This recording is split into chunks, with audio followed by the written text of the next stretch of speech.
సంవత్సరాల తరబడి ఎన్ని మందులు వాడినా మీ మోకాల నొప్పులు తగ్గట్లేదా? ప్రాణ పెయిన్ క్లినిక్ లో అత్యాధునిక చికిత్స.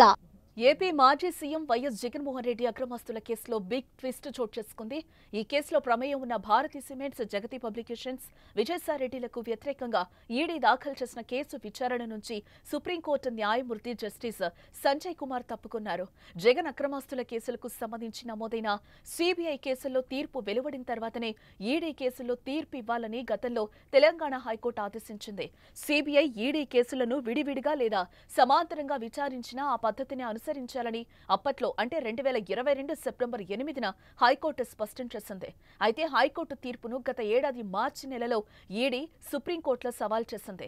ఈడీ దాఖలు చేసిన పిటిషన్లు జస్టిస్ సంజయ్ ఖన్నా, జస్టిస్ సంజయ్ కుమార్లతో కూడిన సుప్రీంకోర్టు ద్విసభ్య ధర్మాసనం ముందు విచారణకు వచ్చాయి. అయితే కేసు ప్రారంభమైన వెంటనే తాను విచారణ నుండి తప్పుకుంటున్నారని జస్టిస్ సంజయ్ కుమార్ స్పష్టం చేశారు. వాదనలు వినిపించేందుకు ఇరుపక్షాల న్యాయవాదులు సిద్ధమవగా జస్టిస్ సంజయ్ కుమార్ లేని ధర్మాసనం ముందు పిటిషన్లు లిస్టు చేయనున్నట్లుగా జస్టిస్ సంజీవ్ ఖన్నా వెల్లడించారు.